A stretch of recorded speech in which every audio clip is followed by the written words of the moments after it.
A paz do Senhor Jesus, seja muito bem-vindo, seja muito bem-vinda a mais uma aula da Escola Bíblica Dominical. Eu sou o pastor Evandro Ribeiro e é uma honra tê-lo aqui para juntos nós aprendermos um pouco mais da Palavra de Deus. Chegamos na lição de número 4, Jesus, o pão da vida. Lembrando que nós estamos estudando as lições bíblicas da CPAD Adulto, segundo trimestre de 2025, que tem por tema "E o Verbo se fez carne", Jesus sob o olhar do apóstolo do amor. O texto áureo está em João, capítulo de número 6, verso de número 48. Eu sou o pão da vida. E a verdade prática, Jesus é o pão da vida que sacia a fome espiritual do ser humano. Temos 3 objetivos. O primeiro objetivo é instruir a classe a respeito do milagre da multiplicação. Segundo objetivo, refletir a respeito aos desafios da fé. Terceiro objetivo, correlacionar a necessidade do ser humano com Jesus como o pão do céu. Lembrando que a leitura bíblica em classe está em João, capítulo de número 6, o verso do número 1 até o verso de número 14. Para nós introduzirmos aí esse assunto, nós percebemos que desde o encontro de Jesus com a mulher samaritana, lá em João capítulo de número 4, Jesus vinha quebrando barreiras, desconstruindo tradições e revelando a sua real identidade. A sua real identidade como que? Como o Messias prometido, o Salvador do mundo.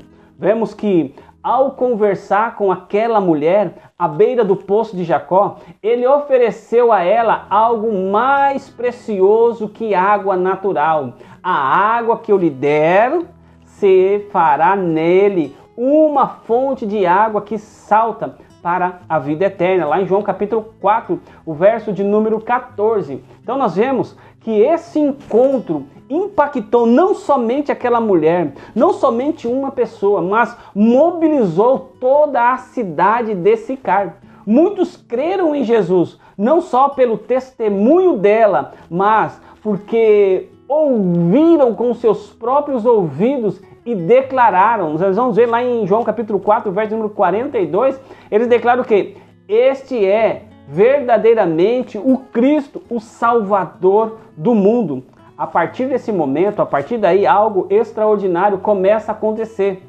O céu estava tocando a terra e Jesus estava se revelando não apenas como um fazedor de milagre, mas como o alimento eterno que sacia a fome, sacia a alma. Aí na sequência, ao sair aí de Sicar, Jesus retorna a Galileia. Passou por Caná, realizou mais um milagre poderoso, que foi a cura à distância de um filho aí, de um oficial do rei, apenas com a palavra. Aí nós vemos que a fé daquele pai foi recompensada e toda a sua casa creu. Mas ao mesmo tempo, Jesus via que muitos, os que seguiam não pela verdade de sua mensagem, mas pela curiosidade em ver sinais e ver os prodígios que Jesus fazia. Já no capítulo de número 5, Jesus ele sobe a Jerusalém durante uma das festas dos judeus e vai ao tanque de Betesda, um lugar de espera, um lugar de sofrimento, onde muitos enfermos buscavam a cura. Ali, entre tantos, Jesus escolheu um homem paralítico, havia 38 anos, com apenas uma ordem: levanta-te, toma a cama e anda. Ele transformou a vida daquele homem. Mas esse milagre realizado no sábado acende mais o ódio dos líderes religiosos. Jesus então declara abertamente ser o Filho de Deus, igual ao Pai. Isso revolta os judeus que passam a conspirar para matar Jesus. Nós vemos lá em João capítulo 5, verso de número 18. Diante disso, Jesus se retira novamente para a Galileia e vai para a região de Tiberíades. Ali ele realiza um dos milagres mais emblemáticos do seu ministério, a multiplicação dos pães e dos peixes. A multidão, faminta fisicamente, é saciada de forma milagrosa. Mas essa experiência servirá como palco para uma revelação mais profunda. Jesus vai declarar que Ele mesmo é o pão da vida. E essa declaração mudaria tudo. Mas aqui está o ponto crucial. Apesar dos milagres, das curas e das palavras poderosíssimas, Jesus sabia que as pessoas estavam buscando satisfações temporais. Elas queriam pão material, bênção física, soluções imediatas para suas necessidades diárias. Mas Jesus veio oferecer algo muito maior. Ele mesmo, o próprio Jesus. Por quê? Ele diz, eu sou o pão da vida, capaz de nutrir nossa alma e nos dar o sustento eterno. Exatamente isso que veremos hoje, a revelação profunda de quem Jesus realmente é e o convite transformador que ele faz a cada um de nós. O capítulo de número 6 de João apresenta um dos milagres mais conhecidos de Jesus, que foi a multiplicação dos pães e dos peixes. E esse evento não apenas revela o poder sobrenatural de Cristo, mas também aponta para uma verdade espiritual mais profunda. Jesus é o verdadeiro pão da vida, aquele que sacia a fome espiritual da humanidade. Olha o ponto de número 1, Jesus, a multidão e o milagre da multiplicação. Subtópico 1, a multiplicação de pães e peixes. O Evangelho de João relata um dos milagres mais emblemáticos do ministério terreno, que foi a alimentação de quase 5.000 homens, sem contar as mulheres e as crianças, com apenas 5 pães e 2 peixinhos. João, capítulo de número 6, o verso de número 9. E esse milagre é um milagre único. Por quê? Porque foi mencionado nos 4 evangelhos, Mateus, Marcos, Lucas e João. Isso demonstra sua importância no ministério de Jesus. O evangelista começa com a expressão depois disso. Ele está referindo aos eventos que se seguiram aos discursos de Jesus em Jerusalém durante a festa da Páscoa. Após enfrentar a rejeição, enfrentar a perseguição por parte dos líderes religiosos judeus, Jesus partiu para a Galileia. No entanto, mesmo ali, ele encontrou uma multidão.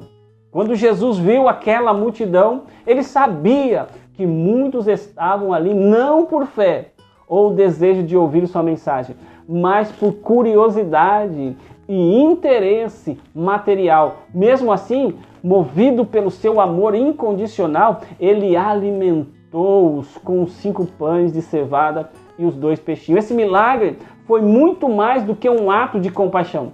Foi uma demonstração do poder criador de Deus. Assim como Deus providenciou maná no deserto para Israel, Jesus mostrou que ele é capaz de trazer à existência aquilo que antes não existia. Oh, aleluia!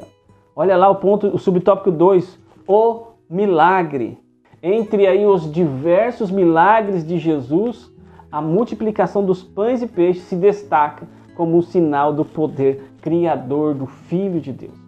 João não apenas apresenta os milagres como demonstração de compaixão, mas como sinal que apontam para as verdades espirituais mais profundas. Nesse caso, o milagre revela que Jesus é o próprio Deus encarnado, que tem autoridade para criar a partir do nada, assim como ele fez lá no princípio. Quando Jesus tomou os pães, deu graça e distribuiu para a multidão, ele demonstrou o mesmo poder divino que operou na criação. Aleluia! E no final ainda sobraram o quê? 12 cestos cheios, sinalizando que o sustento divino é abundante, é perfeito, é suficiente para todo o povo, representando também simbolicamente as 12 tribos de Israel. Esse milagre se diferencia dos da cura, porque não é a restauração de algo danificado. Eu bato mais uma vez nessa tecla, mas é a materialização de provisão onde antes havia escassez. O poder de Jesus não é limitado a leis naturais, pelo contrário, ele as transcende, pois o Senhor é o Senhor da criação. Além disso, este evento ecoa as palavras de Isaías. Isaías, capítulo de número 55, o verso de número 1. Isaías 55, o verso de número 1, olha o que vai dizer, ó. Vamos ler até o verso 3. A todos vós, os que tendes sede, vinde às águas, e vós, os que não tendes dinheiro, vinde comprai e comei. Sim, vinde comprai sem dinheiro e sem preço, vinho e leite. Porque gastais dinheiro naquilo que não é pão, e o vosso suor naquilo que não satisfaz? Ouve-me atentamente, comei o que é bom, e vos deleitareis com finos manjares. Inclinai os ouvidos e vinde a mim. Ouve, e a vossa alma viverá, porque convosco farei uma aliança perpétua, que consiste nas fiéis misericórdias prometida a Davi. Vemos que Deus, ele convida os sedentos, convida os famintos a virem a ele para receberem vida. Jesus, ao multiplicar os pães e os peixes, estava mostrando que ele é o cumprimento desta palavra. Ele é o pão vivo que desceu do céu, capaz de saciar a fome espiritual, a fome da alma humana. Olha o ponto de número 3, subtópico de número 3. Qual era o interesse daquela multidão? Apesar do grande milagre, Jesus logo percebe que a motivação da multidão era superficial. Eles o seguiam por causa dos sinais visíveis, mas não estavam interessados em crer nele como o Messias, como o Salvador. A busca pelo alimento físico ofuscava a fome espiritual que suas almas carregavam. No dia seguinte, a multidão voltou a procurar Jesus, não para ouvir suas palavras de vida eterna, mas para receber mais pão, para alimentar a sua necessidade física, suas necessidades materiais. E Jesus vai confrontar. Trabalhai não pela comida que perece, mas pela que subsiste para a vida eterna. Essa repreensão revela uma verdade ainda atual. Muitos hoje buscam a Deus somente pelas bênçãos, somente pelos milagres, mas não querem compromisso com a sua verdade. É mais confortável ser um beneficiário do que ser um discípulo. Os líderes religiosos daquela época rejeitavam Jesus como um enviado do Pai. E agora a multidão, mesmo diante do milagre, também não reconhece que ele é realmente Deus, quem ele realmente é. Isso mostra que milagres por si sós não geram fé salvadora. A fé verdadeira vem pelo ouvir a palavra de Deus. Romanos capítulo 10, o verso de número 17. E não apenas aí por experiências sensoriais. Olha o ponto de número 2. Jesus desafia a fé dos discípulos. Subtópico 1. Jesus subiu ao monte. Vimos que Jesus ele queria retirar-se com os discípulos, talvez para descansar e ensiná-lo em particular, mas ele foi seguido por uma multidão sedenta de pão, não de verdade. A insistência do povo em vê-lo apenas como um milagreiro frustrou esse momento de intimidade aí com os discípulos. Embora as escrituras elas não especifiquem o nome do monte onde isso aí aconteceu, é importante notar que na Bíblia os montes frequentemente simbolizam lugares de encontro entre Deus e o ser humano. Por exemplo, Moisés ele recebeu os 10 mandamentos no Monte Sinai. Elias encontrou-se com Deus no Monte Horebe. Jesus realizou sua transfiguração lá no Monte Tabor. Assim, ao subir ao monte, Jesus estava aí criando um ambiente propício para revelar algo extraordinário sobre sua identidade e sobre a sua missão. Ele se assentou-se com seus discípulos e, ao avistar uma multidão que se aproximava, ele decidiu ensiná-los por meio de uma pergunta provocativa. O verso de número 5 do capítulo 6 de João, ele vai dizer: onde compraremos pão para que estes comam? Essa questão não era um pedido real, mas um teste de fé dirigido aí aos discípulos e especialmente a Filipe. Olha, o desafio para os discípulos. Olha só esse desafio que Jesus dá para os discípulos. A multidão que se aproximava era grande, era uma multidão numerosa e a fome era real. Diante do problema, Jesus desafia a lógica e os recursos humanos dos discípulos. Jesus, ele sabia desde o início o que ele ia fazer. A sua intenção era desafiar os discípulos a olharem além das limitações humanas e a confiarem na provisão divina. Ao ver a multidão se aproximar, Jesus antecipa a necessidade que estava por vir. Ele, que conhece todas as coisas, testa a fé de Filipe, perguntando: onde compraremos pães para lhe dar de comer?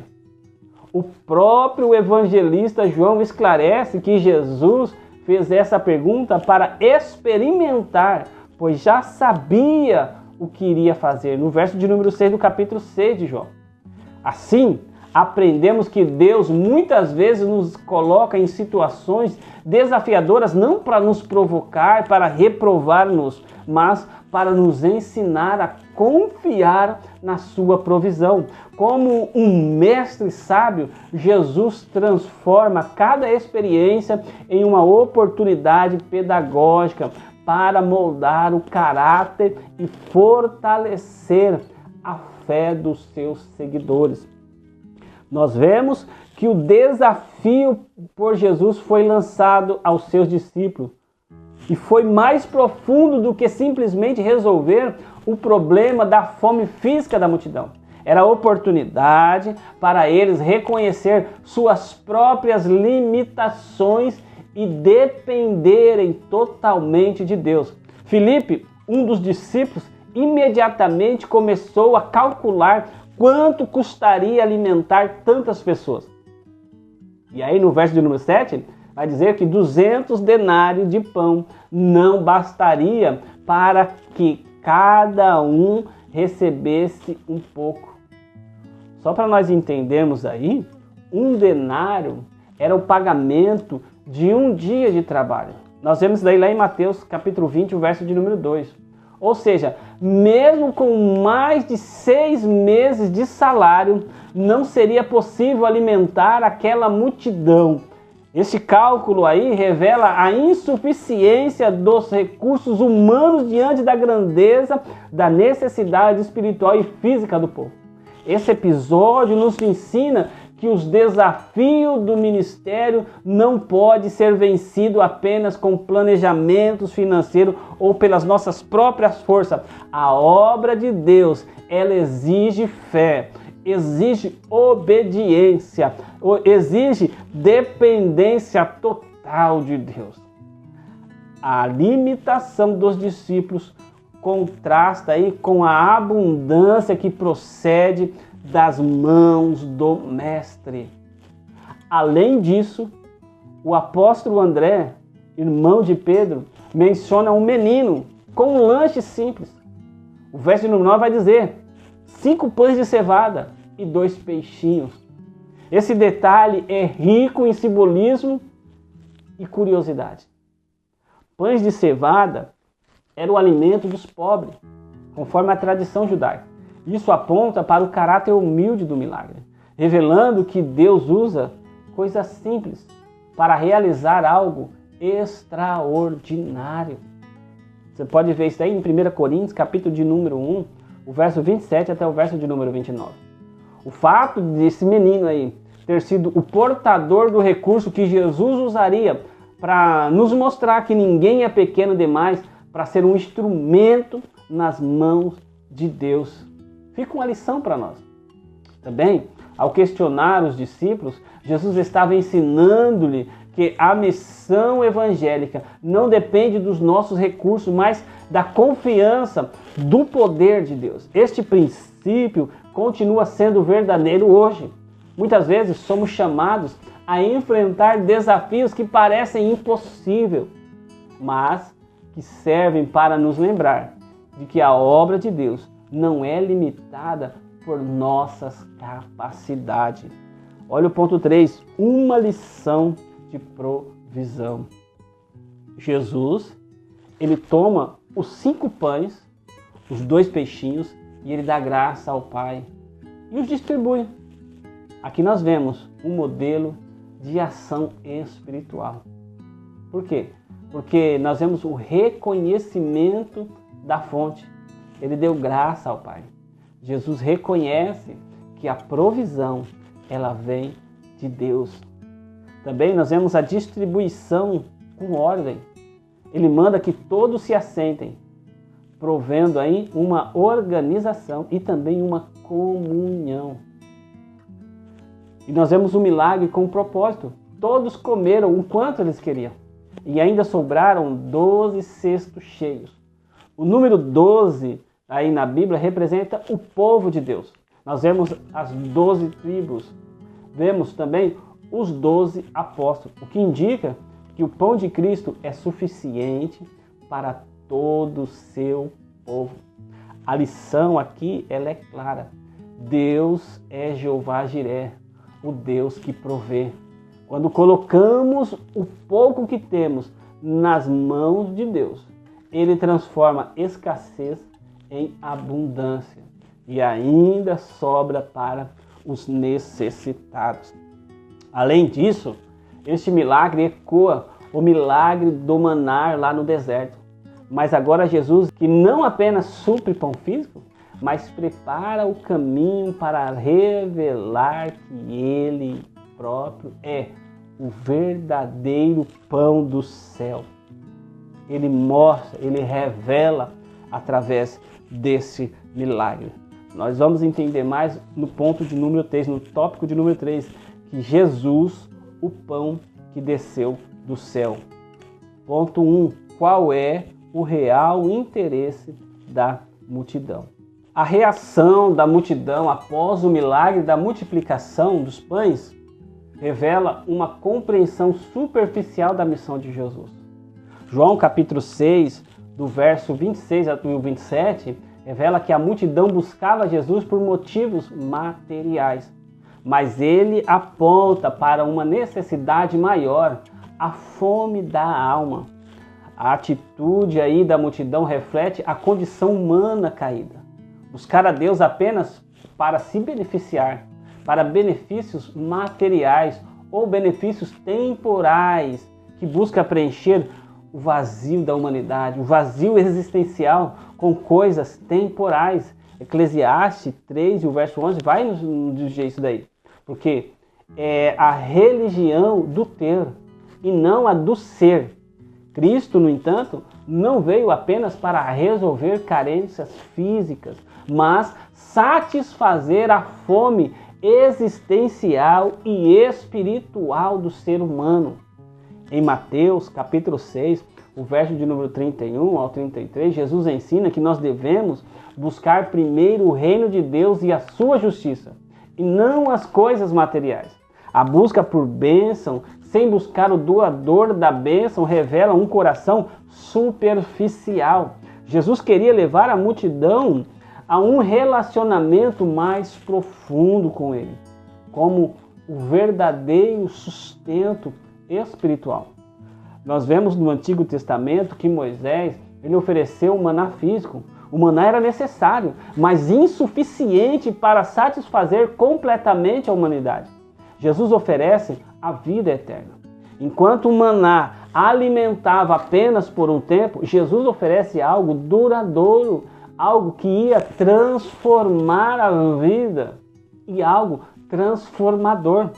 Hoje, nós vemos muitas pessoas buscando o quê? Buscando a prosperidade, saúde ou soluções imediatas. Mas precisamos ensinar que Jesus é a resposta definitiva para todas as necessidades. Olha o ponto 2, o pão do céu.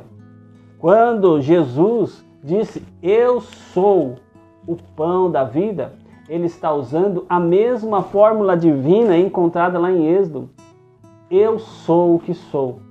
Isso reafirma a sua natureza eterna e a sua natureza divina. Em João, capítulo de número 8, verso de número 58, Jesus declara que antes que Abraão existisse, eu sou.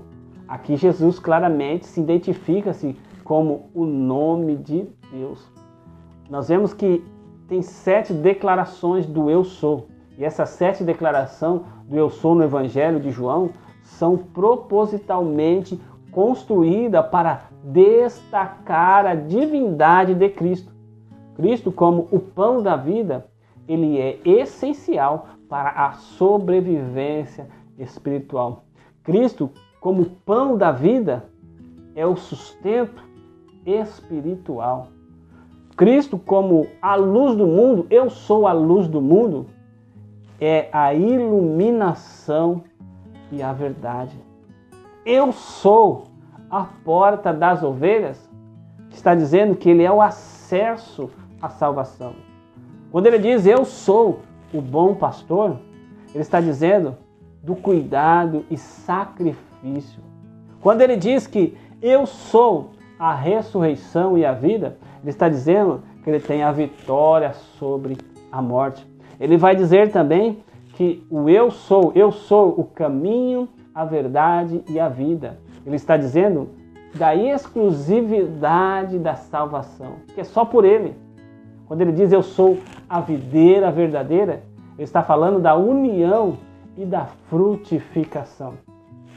No Antigo Testamento, o pão era central na adoração israelita. Lá em Êxodo capítulo 25, eles apresentavam a provisão contínua a Deus. Jesus, como o pão da vida, cumpre e supre esses símbolos antigos, tornando-se a presença real de Deus entre os homens. Hebreus, capítulo 9, vai falar isso daí. Lá em Josué, capítulo de número 5, verso de número 12, Josué menciona que o maná cessou quando Israel começou a comer dos frutos da terra prometida, simbolizando que o maná era apenas provisório. Ao contrário do maná, Jesus é eterno. Ele não apenas sustenta temporariamente, mas dá vida eterna. Assim como o maná era recolhido diariamente, nossa dependência de Cristo deve ser diária. O pão nosso de cada dia, dai-nos hoje. Então, buscar a Jesus, buscar a Deus diariamente. O ponto 3, subtópico 3, o que é comer pão? Quando Jesus ele diz, o pão que eu darei é a minha carne, João capítulo 6, verso 51, ele aponta diretamente para a sua morte vicária lá na cruz do Calvário. Isaías capítulo 53, o verso 5, diz que ele foi transpassado pelas nossas transgressões. A carne de Cristo oferecida na cruz é o fundamento da salvação. Comer o pão representa uma relação íntima com Jesus. Paulo enfatiza isso lá em 1 Coríntios, capítulo de número 10, o verso de número 16 e o verso de número 17, onde ele afirma: participar da ceia é ter comunhão com o corpo e com o sangue de Cristo. Então, nesta lição, nós compreendemos que Jesus é o pão da vida e se ofereceu por nós. Assim, aqueles que se alimentam de sua palavra satisfazem a sua fome espiritual e recebem a vida eterna. Que Deus abençoe a sua vida. Se você não se inscreveu, se inscreva no nosso canal, dá aquele joinha aí, compartilhe também, comenta aí abaixo. Deus abençoe a sua família, o seu ministério. Fique na paz do Senhor Jesus.